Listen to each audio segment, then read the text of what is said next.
या देवी सर्वभूतेषु मां कालरात्रिरूपेण संस्थिता नमस्तस्यै नमस्तस्यै नमस्तस्यै नमो नमः।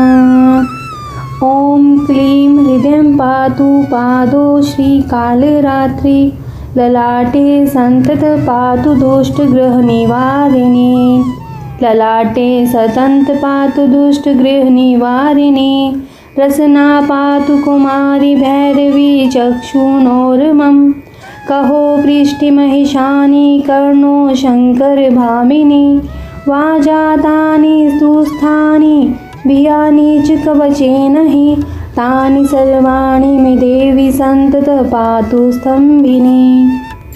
एकवेणी जपा कर्णपुरा नग्ना खरा स्थिता लंबोष्ठी कर्णिका कर्णी तैलाभ्यक्त शरीरिणी वामपदो उल्लसलोहो लता कंठभूषणा वर्धन्मूर्ध्वजा कृष्णा कालरात्रि भयंकरी। जय माता दी। माँ दुर्गा की सातवीं शक्ति कालरात्रि के शरीर का रंग घने अंधकार की तरह एकदम काला है। सिर के बाल बिखरे हुए हैं, गले में विद्युत की तरह चमकने वाली माला है। इनके 3 नेत्र हैं। ये तीनों नेत्र ब्रह्मांड के सदृश गोल हैं। इनसे विद्युत के समान चमकीली किरणें निःसृत होती रहती हैं। इनकी नासिका के श्वास प्रश्वास से अग्नि की भयंकर ज्वालाएं निकलती हैं। इनका वाहन गर्दभ है। ऊपर उठे हुए दाहिने हाथ की वर मुद्रा से सभी को वर प्रदान करती हैं। दाहिनी तरफ का नीचे वाला हाथ अभय मुद्रा में है। बाईं तरफ के ऊपर वाले हाथ में लोहे का कांटा तथा नीचे हाथ में खड़क है। माँ का स्वरूप देखने में अत्यंत भयानक है। इसी कारण इनका नाम शुभकरी भी है। अतः इनसे किसी प्रकार भक्तों को भयभीत होने अथवा आतंकित होने की आवश्यकता नहीं है। माँ दुर्गा की सातवीं शक्ति कालरात्रि के नाम से जानी जाती है। दुर्गा पूजा के 7वें दिन माँ कालरात्रि की आराधना की जाती है। देवी कालरात्रि को व्यापक रूप से माता देवी, काली, महाकाली, भद्रकाली, भैरवी, रुद्राणी, चामुंडा, चंडी और दुर्गा के कई विनाशकारी रूपों में से एक माना जाता है। माँ के इस रूप में सभी राक्षस, भूत, प्रेत, पिशाच और नकारात्मक ऊर्जाओं का नाश होता है जो उनके आगमन से पलायन करते हैं। आप सभी को नवरात्रि के 7वें दिवस की बहुत बहुत शुभकामनाएं। नवरात्रि पूजन के 7वें दिन माँ कालरात्रि के पूजन मंत्र, जाप विधि, ध्यान, स्तोत्र, कवच पाठ करने से शनि ग्रह से जुड़ी समस्त पीड़ाएं दूर हो जाती है, जिससे शनि की 7.5 डैया आदि के दुष्प्रभाव कम हो जाते हैं और भय से मुक्ति भी मिलती है और कारोबार में भी उन्नति होती है। या देवी सर्वभूतेषु माँ कालरात्रि रूपेण संस्थिता नमस्तस्यै नमस्तस्यै नमस्तस्यै नमो नमः। अर्थात हे माँ सर्वत्र विराजमान और कालरात्रि के रूप में प्रसिद्ध अम्बे, आपको मेरा बार बार प्रणाम है। मैं आपको बारंबार प्रणाम करती हूँ। हे माँ, मुझे पाप से मुक्ति प्रदान करें। प्रत्येक सर्वसाधारण के लिए आराधना योग्य यह मंत्र सरल और स्पष्ट है। माँ जगदम्बे की कृपा पाने के लिए इसे कंठस्थ कर नवरात्रि में 7वें दिन इसका यथाशक्ति आप जाप कर सकते हैं। आइए सुनते हैं माँ कालरात्रि की कथा। एक बार शुंभ, निशुंभ और रक्तबीज नाम के राक्षसों ने तीनों लोकों में आतंक मचा रखा था। इन राक्षसों के हाहाकार से परेशान होकर सभी देवतागण शिवजी के पास गए और उनसे इस समस्या से बचने का कोई उपाय मांगने लगे। तब भगवान शिव ने माता पार्वती से इन राक्षसों का वध करने के लिए कहा। तब माता पार्वती ने दुर्गा का रूप धारण कर शुंभ निशुंभ का वध कर दिया। लेकिन जब रक्तबीज के वध की बारी आई तो उसके शरीर से निकले रक्त से लाखों की संख्या में रक्तबीज दैत्य उत्पन्न हो गए, क्योंकि रक्तबीज को यह वरदान मिला था कि यदि उसके रक्त की बूंद धरती पर गिरती है तो उसके जैसा एक और दानव उत्पन्न हो जाएगा। ऐसे में दुर्गा ने अपने तेज से देवी कालरात्रि को उत्पन्न किया। इसके बाद माँ दुर्गा ने दैत्य रक्तबीज का वध किया और माँ कालरात्रि ने उसके शरीर से निकलने वाले रक्त को जमीन पर गिरने से पहले ही अपने मुख में ले लिया। इस तरह रक्तबीज का अंत हुआ। जय माता दी। माँ कालरात्रि का शरीर अंधकार की तरह काला है और रूप बहुत भयानक और उग्र है। माँ कालरात्रि को गुड़ बहुत पसंद है। माँ कालरात्रि को लाल रंग भी पसंद है। माँ कालरात्रि की पूजा के दौरान लाल वस्त्र पहनना शुभ माना जाता है। माँ कालरात्रि को शनि ग्रह को नियंत्रित करने वाली माता माना जाता है। मान्यता है कि माँ कालरात्रि की पूजा करने से अकाल मृत्यु का भय भी नहीं रहता। धार्मिक मान्यताओं के अनुसार माँ कालरात्रि भक्तों की काल से रक्षा करती है और सुख समृद्धि का आशीर्वाद देती है। आइए सुनते हैं माता की एक और कथा। माता रानी यानी कि दुर्गा माता पहाड़ों में निवास करती हैं। एक बार पहाड़ों वाली माता ने अपने एक परम भक्त पंडित श्रीधर की भक्ति से प्रसन्न होकर उसकी लाज बचाई और पूरी सृष्टि को अपने अस्तित्व का प्रमाण दिया। कटरा कस्बे से 2 किलोमीटर की दूरी पर स्थित हंसाली गांव में मां वैष्णवी के परम भक्त श्रीधर रहते थे। वह निसंतान होने से दुखी रहते थे। एक दिन उन्होंने नवरात्रि पूजन के लिए कुंवारी कन्याओं को बुलवाया। मां वैष्णो कन्या वेश में उन्हीं के बीच आ बैठी। पूजन के बाद सभी कन्याएं तो चली गई, पर मां वैष्णो देवी वहीं पर रही और श्रीधर से बोली, सबको अपने घर भंडारे का निमंत्रण दे आओ। श्रीधर ने उस दिव्य कन्या की बात मान ली और आसपास के गांवों में भंडारे का संदेश पहुंचा दिया। वहां से लौटकर आते समय गुरु गोरखनाथ और उनके शिष्य बाबा भैरवनाथ जी के साथ उनके दूसरे शिष्यों को भी भोजन का निमंत्रण दिया। भोजन का निमंत्रण पाकर सभी गांववासी अचंभित थे कि वह कौन सी कन्या है जो इतने सारे लोगों को भोजन करवाना चाहती है। इसके बाद श्रीधर के घर में अनेक गांववासी और आकर भोजन के लिए इकट्ठे हो गए। तब कन्या रूपी मां वैष्णो देवी ने एक विचित्र पात्र से सभी को भोजन परोसना आरंभ कर दिया। भोजन परोसते हुए जब वह कन्या भयान करूंगा, तब कन्या रूपी मां ने उसे समझाया कि ये ब्राह्मण के यहाँ का भोजन है, इसमें मांसाहार नहीं किया जाता। किंतु भैरवनाथ ने जानबूझकर अपनी बात पर अड़ा रहा। जब भैरवनाथ ने उस कन्या को पकड़ना चाहा, तब मां ने उसके कपट को जान लिया। मां ने वायु रूप में बदलकर रात्रिकूट पर्वत की ओर उड़ चली और भैरवनाथ भी उनके पीछे गया। माना जाता है कि मां की रक्षा के लिए पवन पुत्र हनुमान भी थे। मान्यता के अनुसार उस वक्त भी हनुमान जी माता की रक्षा के लिए उनके साथ ही थे। हनुमान जी को प्यास लगने पर माता ने उनके आग्रह पर धनुष से पहाड़ पर बाण चलाकर एक जलधारा निकाली और उस जल में अपने केश धोए। आज यह पवित्र जलधारा बाणगंगा के नाम से जानी जाती है, जिसके पवित्र जल का पान करने या इससे स्नान करने से श्रद्धालुओं की सारी थकावट और तकलीफें दूर हो जाती हैं। इस दौरान माता ने एक गुफा में प्रवेश कर 9 माह तक तपस्या की। भैरवनाथ भी उनके पीछे वहां तक आ गया। तब एक साधु ने भैरवनाथ से कहा कि तू जिसे एक कन्या समझ रहा है वह आदिशक्ति जगदम्बा है, इसीलिए उस महाशक्ति का पीछा छोड़ दे। भैरवनाथ साधु की बात ने नहीं मानी। तब माता गुफा की दूसरी ओर से मार्ग बनाकर वहां बाहर निकल आई। यह गुफा आज भी अर्धकुमारी या आदि कुमारी या गर्भजून के नाम से प्रसिद्ध है। अर्धकुमारी के पहले माता की चरण पादुका भी है। यह वह स्थान है जहाँ माता ने भागते भागते मुड़कर भैरवनाथ को देखा था। गुफा से बाहर निकलकर कन्या ने देवी का रूप धारण किया। माता ने भैरवनाथ को चिताया और वापस जाने को कहा, फिर भी वह नहीं माना। माता गुफा के भीतर चली गई। तब माता की रक्षा के लिए हनुमान जी ने गुफा के बाहर भैरव से युद्ध किया। भैरव ने फिर भी हार नहीं मानी। जब वीर हनुमान निढाल हो गए, तब माता वैष्णवी ने महाकाली का रूप लेकर भैरवनाथ का संहार कर दिया। भैरवनाथ का सिर कटकर भवन से 8 किलोमीटर दूर त्रिकुट पर्वत की भैरव घाटी में गिरा। उस स्थान को भैरवनाथ के मंदिर के नाम से जाना जाता है। जिस स्थान पर मां वैष्णो देवी ने हठी भैरवनाथ का वध किया, वह स्थान पवित्र गुफा अथवा भवन के नाम से प्रसिद्ध है। इसी स्थान पर मां काली दाएं में और मां सरस्वती मध्य में और मां लक्ष्मी बाएं में पिंडी के रूप में गुफा में विराजित है। इन तीनों के सम्मिलित रूप को ही मां वैष्णो देवी का रूप कहा जाता है। इन 3 भव्य पिंडियों के साथ कुछ श्रद्धालु भक्तों और जम्मू कश्मीर के भूतपूर्व नरेशों द्वारा स्थापित मूर्तियां और यंत्र इत्यादि हैं। कहा जाता है कि अपने वध के बाद भैरवनाथ को अपनी भूल का पश्चाताप हुआ और उसने मां से क्षमादान की भीख मांगी। माता वैष्णो देवी जानती थी कि उन पर हमला करने के पीछे भैरव की प्रमुख मंशा मोक्ष प्राप्त करने की थी। उन्होंने न केवल भैरव को पुनर्जन्म के चक्र से मुक्ति प्रदान की, बल्कि उसे वरदान देते हुए कहा कि मेरे दर्शन तब तक पूरे नहीं माने जाएंगे जब तक कोई भक्त मेरे बाद तुम्हारे दर्शन नहीं करेगा। उसी मान्यता के अनुसार आज भी भक्त माता वैष्णो देवी के दर्शन करने के बाद 8 किलोमीटर की खड़ी चढ़ाई चढ़कर भैरवनाथ के दर्शन करने को जाते हैं। इस बीच वैष्णो देवी ने 3 पिंड सिर सहित एक चट्टान का आकार ग्रहण किया और सदा के लिए ध्यानमग्न हो गई। इस बीच पंडित श्रीधर अधीर हो गए। वे त्रिकुटा पर्वत की ओर उसी रास्ते आगे बढ़े जो उन्होंने सपने में देखा था।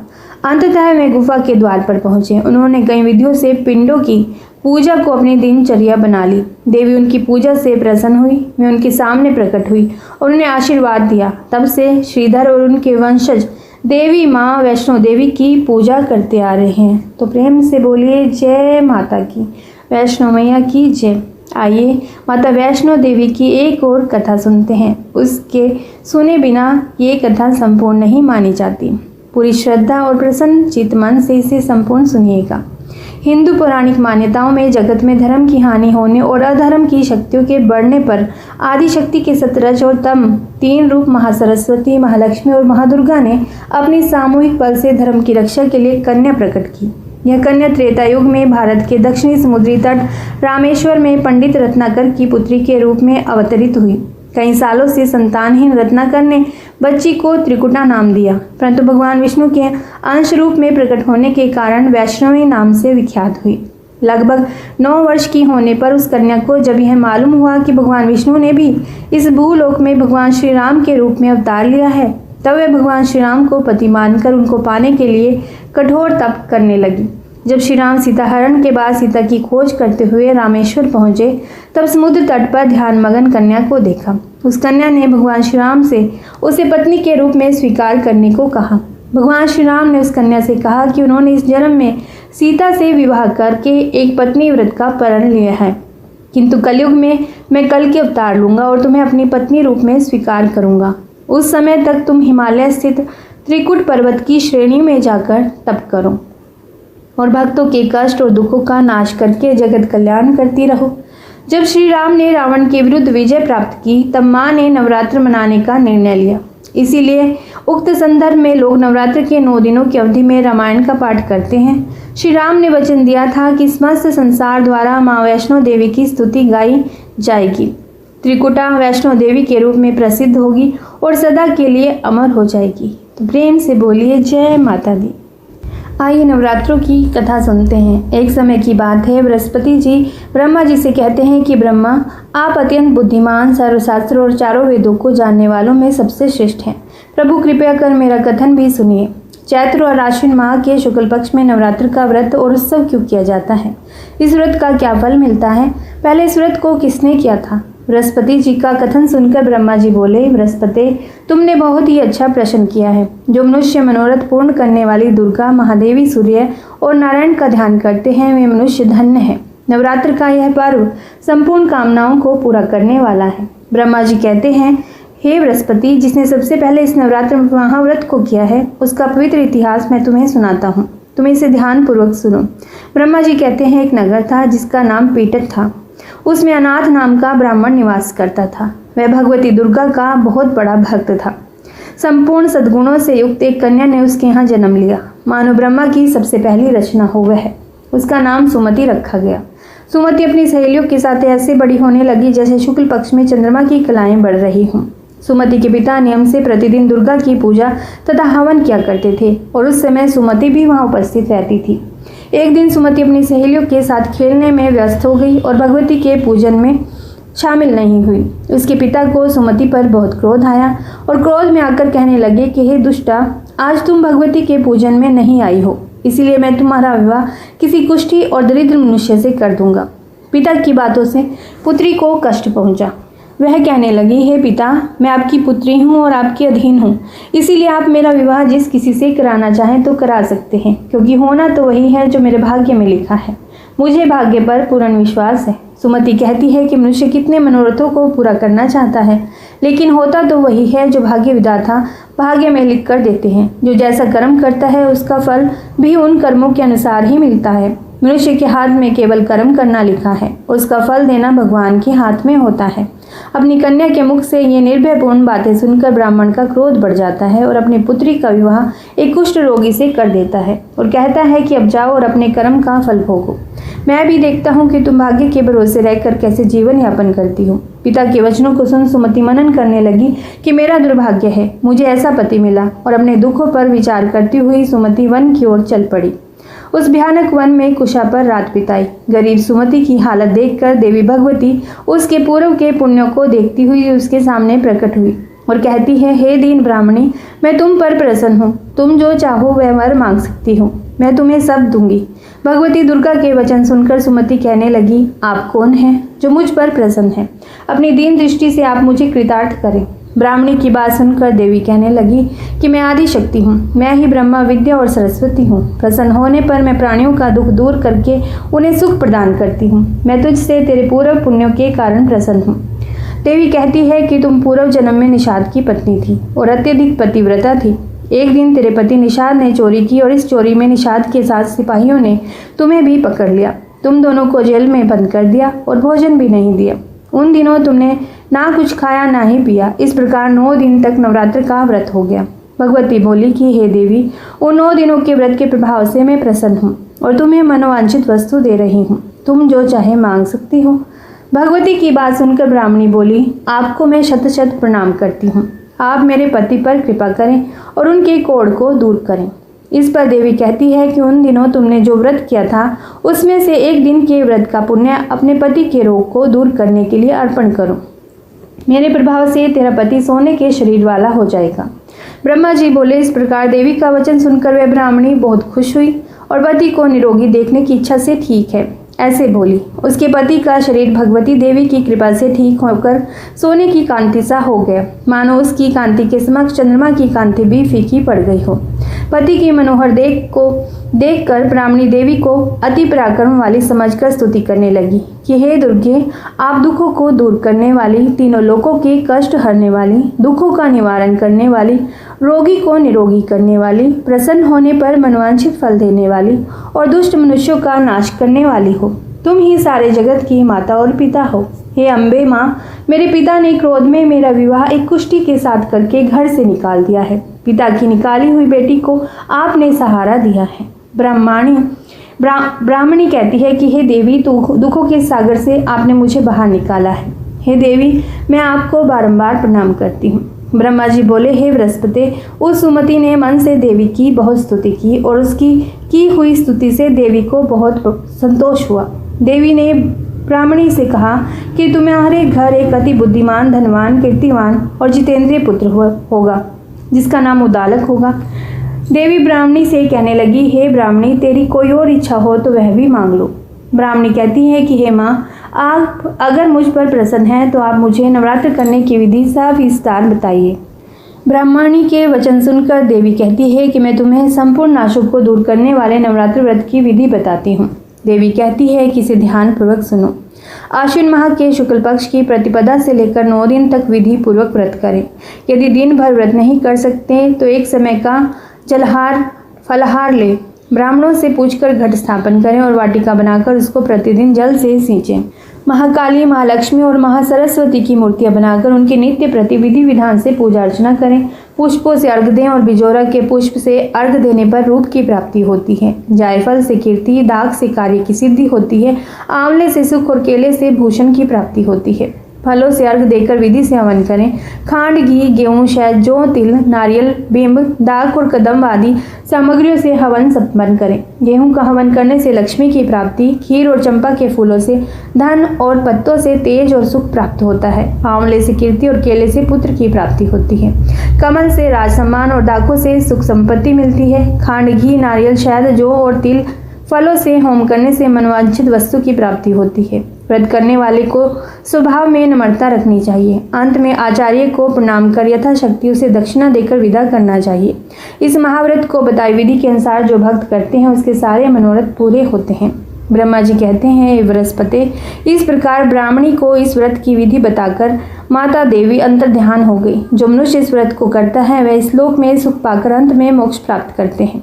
ब्रह्मा जी फिर कहते हैं कि हे बृहस्पति, इस व्रत का महात्म्य मैंने तुम्हें बतलाया है। ब्रह्मा जी का कथन सुनकर बृहस्पति आनंद विभोर हो उठे और ब्रह्मा जी से कहने लगे, हे ब्रह्मा जी, आपने मुझ पर अति कृपा की है जो आपने मुझे अमृत के समान इस नवरात्रि व्रत का महात्म्य सुनाया है।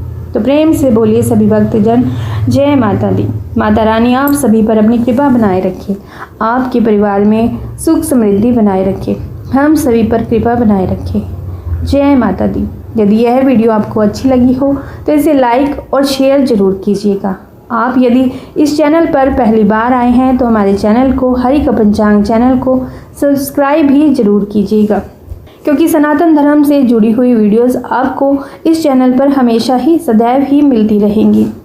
सनातन धर्म और गौ माता की सदा जय हो। अपने धर्म और संस्कृति की रक्षा करिए। जय जय श्री राम, जय माता दी।